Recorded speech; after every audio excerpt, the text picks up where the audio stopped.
Hello friends, welcome to Priya tutorial. और आज हम डिस्कस करेंगे चिल्ड्रन एट वर्क चैप्टर के क्वेश्चन आंसर्स को।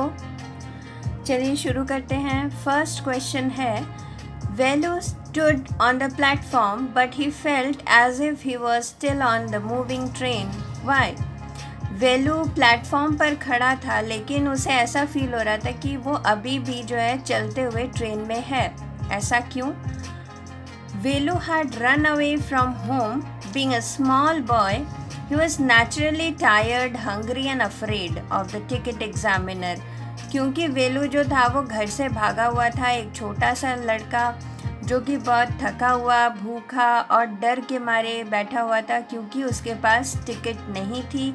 He lay down near the compartment door. He could not get over the feeling that his train journey was over. और वो ticket examiner से डरा हुआ था कहीं वो पकड़ ना लें क्योंकि वो विदाउट टिकट था। इस वजह से वो ट्रेन की जर्नी को ट्रेन से उतरने के बाद भी फील कर रहा था। Next question, what made him feel miserable? कौन से ऐसा इंसिडेंट था जिसके वजह से जो वीलू है वो काफ़ी अनहैप्पी और बहुत ही स्ट्रेस्ड फील कर रहा था। Velu was alone, tired and hungry. He didn't have a ticket also, so he felt miserable क्योंकि वो बहुत थका हुआ, भूखा था और उसके पास टिकट भी नहीं थी, तो एक मेंटल प्रेशर भी था। इन सब को मिलाकर वो बहुत ही ज़्यादा मिजरेबल और यू कैन से अनहैप्पी था। Next question, Velu traveled without a ticket. Why? Velu बिना किसी टिकट के ही चल रहा था, वहाँ से ट्रैवल कर रहा था। क्यों? Velu travelled without a ticket because he had no money. Velu बिना टिकट के इसलिए मूव कर रहा था क्योंकि उसके पास पैसे नहीं थे टिकट के लिए। How did he escape the ticket collector's attention? वो टिकट कलेक्टर के अटेंशन यानी कि आंखों से बचकर किस तरह से छुपा हुआ था? He escaped the ticket collector's notice because the ticket collector did not come to that unreserved compartment. तो वो टिकट कलेक्टर से इस तरह से बच गया था क्योंकि वो अनरिजर्व कंपार्टमेंट पे बैठा हुआ था जहाँ तक वो टिकट कलेक्टर नहीं पहुँचे। Why had Velu run away from home? वेलू अपने घर से क्यों भाग गया था? Velu had run away from home because of the misdeeds of his father, who used to snatch all the money from him and his sister. He also beat the children. तो उसके father जो थे वो उनके साथ बहुत ज़्यादा मारपीट और बुरा बर्ताव करते थे और जो भी मनी वेलू और उसके सिस्टर कमा के लाते थे वो उनसे छीन लेते थे और दोनों को ही बहुत मारते थे। तो इन सब से परेशान होकर वेलू घर छोड़ के भाग गया था। Next question, why did he decide to follow the strange girl? तो वीलू जो था वो उस स्ट्रेंज गर्ल को, अजनबी जो गर्ल थी, उसको फॉलो क्यों करने लगा? Velu agreed to go after the strange girl because he was hungry and the girl promise to get food for him. तो वीलू क्योंकि बहुत ज़्यादा भूखा था और उस गर्ल ने प्रॉमिस किया था कि वो उसको फूड दिलाएगा, खाना दिलवाएगी सॉरी। तो इस वजह से जो वीलू है वो उस स्ट्रेंज गर्ल को फॉलो करता है। Can Velu read Tamil and English? How do you know? क्या वेलू तमिल और इंग्लिश दोनों भाषा पढ़ सकता था? कैसे पता तुमको? Velu could not read sign board in English but he read the Tamil sign on the central jail. क्योंकि सेंट्रल जेल जो था वो तमिल साइन तमिल लैंग्वेज में लिखा हुआ था तो उसने इजीली पढ़ लिया, लेकिन जो दूसरे होर्डिंग्स और बैनर्स थे वो नहीं पढ़ पा रहा था क्योंकि वो इंग्लिश में लिखा हुआ था, जिससे कि हमें पता चला कि वेलू को तमिल आती थी।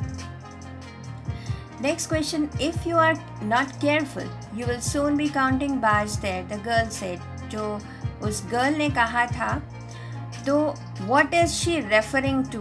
तो वो कहना क्या चाहती थी? She is referring to central jail. तो वो किसको रेफर करके दिखा रही थी? उस सेंट्रल जेल को। What does she mean when she says if you are not careful? She says something a little later which means the same. Find that sentence. So she pointed out to Velu that doing was wrong not so important as escaping the police और getting caught. तो क्योंकि जो वेलू था वो खड़ा होके हर buildings को notice कर रहा था, देख रहा था, तो वहाँ के पुलिस कहीं उसे ये ना समझ ले कि वो कुछ गलत करना चाहता हो और उसे पकड़कर उस सेंट्रल जेल में डाल दे, जिसे वो इनडायरेक्टली बताना चाह रही थी वेलू को। द सेंटेंस इज, तो कौन सा सेंटेंस था? You don't have to do anything, तुम्हें कुछ करने की ज़रूरत नहीं है, just don't get caught, that's all, सिर्फ तुम पकड़े मत जाना और कुछ नहीं। नेक्स्ट है where did the girl lead Velu to, तो वो जो गर्ल थी वो वेलू को लेकर कहाँ गई? The girl led Velu to a marriage hall, तो गर्ल जो थी वो एक मैरिज हॉल के सामने वेलू को लेकर गई थी। What did they get to eat? वहाँ पे उनको क्या मिला था खाने के लिए? They got some food from the garbage bin. It was leftover food. तो वहाँ के जो कूड़े कबाड़े से उनको फूड बचा हुआ मिला था वही उनको खाने के लिए मिला, एंड वो सभी क्या थे? लेफ्ट ओवर फूड, यानी कि उस मैरिज हॉल में जितने भी लोग थे उनके बचे हुए खाने, फेंके हुए खाने उन्होंने खाया। What material are the strange huts made of? किन सब चीज़ों से वो जो हट्स थे जहाँ पे गर्ल लेके गई थी वेलू को, वो किन चीज़ों से बने हुए थे? The strange huts are made out of tin, sheets, bricks, wood and plastic. तो इन सब चीज़ों से वो अजीब सी दिखने वाली झोपड़ियाँ बनी हुई थी। Why does Velu find them strange? वेलू को वो हट्स बहुत ही अजीब से क्यों लग रहे थे? Velu find those huts strange because in his own village the huts were made of mud and palm leaves. तो वेलू के जो गांव में किस तरह के हट्स थे? मड से बने हुए और पाम लीव्स से बने हुए हट्स थे, और यहाँ पे इसलिए ये जो हट्स थे वो बहुत ही अजीब लग रहे थे वेलू को। What sort of things did Jaya and children like her collect and what did they do with those things? किस तरह की चीज़ें जया और दूसरे बच्चे कलेक्ट करते थे और उन चीज़ों से वो क्या किया करते थे? आंसर है Jaya and other children like her collected paper, plastic and glass etcetera. तो इन सब चीज़ों को वो बच्चे कलेक्ट किया करते थे and they sold all that to a कबाड़ी और अ जंक डीलर। तो जो पुरानी चीज़ों के साथ डील करते हैं, बेचते हैं, उनको फैक्ट्रीज में सेल आउट करते हैं, तो उनके पास जाके बेच दिया करते थे ये वेस्ट थिंग्स। लास्ट क्वेश्चन है इज वेलू हैप्पी और unhappy to find work? Give a reason for your answer. तो जो काम वेलू को मिला था गार्बेज कलेक्शन का, क्या उस काम से वेलू हैप्पी था या फिर दुखी था? Velu is not at all happy. Velu बिल्कुल भी खुश नहीं था। He had never done such a dirty job in his village. क्योंकि वेलू जो था वो फार्म के कामों में इन्वॉल्व था, लेकिन यहाँ आके उसको डर्टी कलेक्शन का काम मिला, गार्बेज कलेक्ट का काम मिला, तो इससे वो बिल्कुल भी हैप्पी नहीं था। तो ये थे हमारे question answers. Thank you for watching my channel, keep watching my videos, और हम लोग जल्दी ही मिलेंगे नेक्स्ट चैप्टर के साथ। Till then take care.